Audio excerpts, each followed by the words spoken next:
They say some nights arrive like storms, uninvited, unapologetic, and capable of shattering everything you thought was steady. I never expected one evening to redraw the map of my life, but here I was, 2 weeks away from my wedding, staring at the reality that everything I believed about love, trust, and commitment was about to be tested. My fiancé wanted an open relationship. I canceled the wedding. 2 weeks out, after years of planning, countless discussions and dreams shared, she asked me to attend a therapy session. She'd been seeing her therapist privately and now wanted a joint discussion before the wedding, promising complete honesty. It sounded strange. I thought we were already honest with each other. After all, we were about to get married. And yet here I was, stepping into an unfamiliar office, uncertainty gnawing at the edges of my composure. I arrived early, my phone quietly recording the session from the start, a decision born out of instinct, a whisper of self-preservation. My fiancé was already there. I waited 20 minutes, rehearsing calm, rehearsing neutrality, preparing to shield myself from whatever manipulation might be lurking behind the polished walls of that office. The therapist greeted me warmly, shaking my hand, exchanging small talk. Then came the first red flag. "You are nothing like your fiancé described you," she said, smiling. I didn't know whether to take it as a compliment or an omen. Then she turned to my fiancé and muttered something that froze the room. "This may be harder than we thought." I smiled, the kind of tight, polite smile we all wear when trapped in awkward moments. But inside, I was already calculating my exit strategy. The session began. The therapist launched into her prepared speech about modern relationships, non-traditional marriages, and slowly but unmistakably, the truth emerged. My fiancé wanted the freedom to sleep with other men once we were married. She framed it as love, fairness, modernity, empowerment. She insisted she could never bear the thought of me having the same freedom, the same temptations. I listened, calm, collected, recording, observing.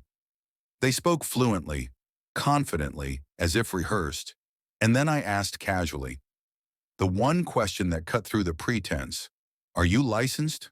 Her smile faltered, just for a moment. "Yes," she said. "Good," I replied. "Then explain to my fiancé why we will not be getting married and why we will not continue as a couple." I left the office, cold, detached, certain. There was no path forward in a conversation where honesty had been weaponized, where love had been contorted into something I could not recognize. Afterwards, the questions began. Friends, family, curious whispers. My parents were bewildered, wanting answers I wasn't ready to give. My fiancé's phone calls, my brothers, my best friends, all ringing incessantly. Damage control was underway, but I had clarity, and I wasn't going to let anyone gaslight me or turn the narrative into a he said, she said. I listened to the recording, every word, every pause, every manipulative twist. It confirmed everything my instincts had already told me. I wasn't a fool. I hadn't failed to see the signs. The therapist had underestimated me, the session had backfired spectacularly, and my fiancé's carefully rehearsed narrative had collapsed under the weight of reality. 2 weeks passed. I consulted a lawyer at work, sharing the recording. His initial disbelief gave way to a professional acknowledgement. What I had documented could and should be reported. We drafted letters to the clinic and to the APA, including corroborating statements from previous patients of this therapist. The pattern of manipulation, coercion, and professional misconduct was clear. I did not need revenge. I needed accountability. Meanwhile, my fiancé and I faced another layer of complications. She claimed the therapy had exposed her insecurities about our sexual histories, how I had more partners than her, and the therapist had suggested leveling the field. Every attempt at rationalization fell flat. There was no fairness in coercion, no comfort in manipulation. When we met with our parents, the tension was palpable. Her parents, confused and hurt, sought explanation. Her story, a mix of stress, depression, therapy influence, and mismanaged emotions, only highlighted the unraveling. I remained composed, clinical even, presenting facts, clarifying my position without malice. She handed me her journal, insisting I read it. I refused, explaining that personal journals are not manuals for reconciliation. They are reflections, private thoughts, not evidence for negotiation. She cried. I remained steady. The journal stayed on my nightstand, untouched. It was clear through all of this that the influence of her previous therapist had been destructive. She had followed suggestions that were neither fair nor healthy, convinced that manipulation was a path to resolution.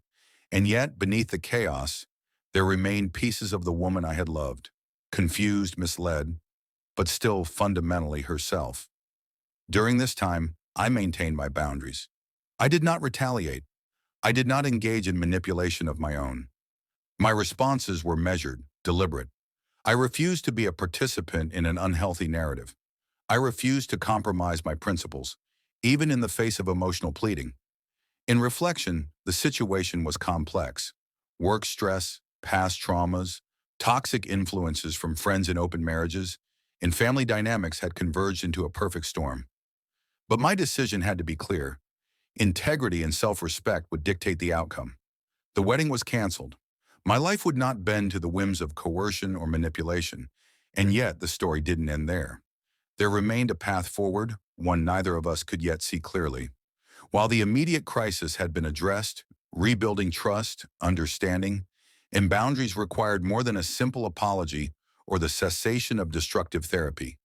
It required introspection, honesty, and the willingness to confront uncomfortable truths. As I left the therapist's office that day, the world felt oddly lighter. A decision once agonizing had been made. Clarity had emerged from the fog of deceit and expectation. I had preserved myself, my principles, and my future. And though the next steps were uncertain, one truth remained immutable. I would not compromise my integrity for anyone, not even for love. The days after the canceled wedding were a strange blend of relief and chaos. My phone rang incessantly. Friends asked questions I didn't want to answer. Family wanted clarity I wasn't ready to offer. My fiancé, now my ex, was making her own rounds of damage control, spinning her story, pleading for understanding, trying to rewrite the events that had unfolded so decisively. I kept my distance, careful not to be pulled into narratives designed to manipulate. But I wasn't defenseless. I had the recording from the therapy session, a crystal clear account of what had transpired. I didn't brandish it recklessly, but its existence gave me a quiet strength. If anyone veered too far into lies, I had the truth waiting. Her parents, confused and hurt, asked to meet. The tension in the room was palpable. My ex arrived, tearful, journal in hand, urging me to read it. I declined. I explained calmly that private journals are not instruments for reconciliation. They are reflections, not tools for persuasion. I placed the journal on my nightstand and left it there. Ownership of her thoughts was hers. I would not weaponize them. The meeting itself was surreal. Her parents wanted answers. My parents demanded honesty. And in the midst of it all, my ex recounted her narrative. Stress at work, depression, therapy, the therapist suggesting a non-traditional marriage. She admitted reluctantly that she had never truly wanted an open relationship, but the authority of her therapist had made her compliant. I listened, restrained but unshaken. I did not gloat, I did not retaliate. I simply stated the facts. The wedding was canceled, our relationship had ended in its current form, and there was no negotiation to be had. My resolve was clear, and the recording was my invisible backup, a silent witness to truth.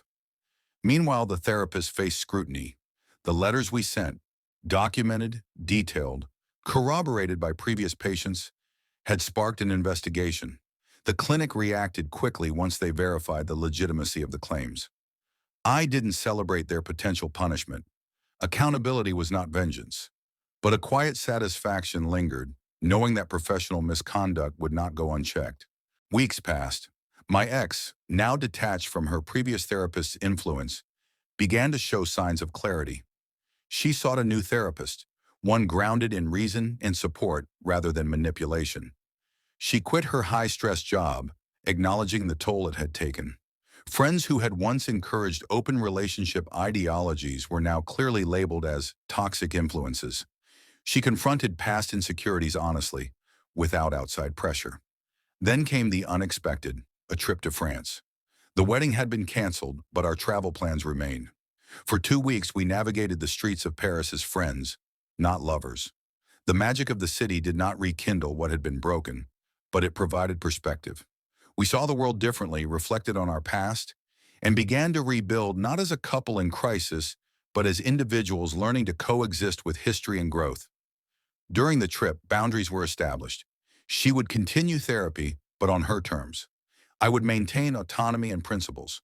Communication became deliberate and measured, avoiding the emotional traps that had plagued us. We both acknowledged the past, but we refused to be defined by it. Returning from France, the rebuilding continued. Practical steps, securing new jobs, cutting ties with toxic influences, planning for future stability, were complemented by deeper understandings. Honesty is not just speaking the truth, it is refusing to compromise integrity for convenience. Trust is not automatic. It is earned, often slowly, through consistent actions. Love does not justify betrayal or manipulation. In private moments, I allowed myself reflection. She remained attractive, compelling, even magnetic. But attraction alone does not negate boundaries. Her calculated attempts at reconciliation, the hair done perfectly, the dress I had bought, the subtle gestures, were noted but did not sway me. I had learned the hard truth. Desire must always be tempered with awareness. The journal remained unread. I had verified its authenticity, the age of the pages, the ink, the wear and tear, but it was irrelevant. The words were hers to process, not mine. I had no intention of weaponizing them, of letting them dictate my perception of truth or manipulate my emotions. Some things are better left unexamined, if only to preserve mental clarity. As the weeks turned into months, stability returned. Conversations became less about defending boundaries and more about understanding perspectives. Mutual respect replaced coercion. Our shared history, once a battlefield, became a reference point for growth. And then, slowly, a fragile reconciliation began. Not of romance, but of understanding. She committed to genuine therapy, to repairing her mental health, and to making amends without manipulation. I maintained my boundaries, guided by principles of honesty, respect, and self-preservation. We found equilibrium in mutual accountability rather than coercion or persuasion. Through all of this, the lesson was clear. Control what you can, your actions, your integrity, your boundaries, and let go of what you cannot. Influence does not equal authority. Love does not excuse manipulation. Every encounter, every decision, every confrontation had been an exercise in self-preservation as much as compassion. Looking back, the cancellation of the wedding was not failure. It was clarity. It was a declaration that integrity and respect are not negotiable, that no external pressure, no therapist, no societal expectation, no plea of love can justify compromise of self.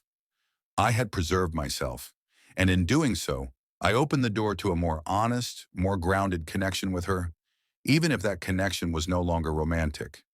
In the end, life's chaos became a teacher. Boundaries, honesty, and clarity are not just principles. They are armor. And sometimes saving yourself means saying no, even to the person you love most. The journal will remain unread. The recording will remain private. Accountability was established where it needed to be, not as revenge, but as a safeguard for truth. And moving forward, every interaction, every choice will be measured against the standards I now hold inviolate. Life is unpredictable. People will attempt to manipulate, distort, and persuade. But with clarity of mind, firm boundaries, and unwavering integrity, it is possible to navigate the storms, emerge intact, and even find a deeper understanding of those who once seemed closest. Protect your integrity. Record what matters, document what is real, and never compromise your principles for convenience or manipulation. Boundaries are not walls. They are the compass by which a life of honesty and respect is navigated. When the storm hits, stand firm. Clarity is your ally. Truth is your shield. What boundaries are you willing to defend in your own life, no matter the cost?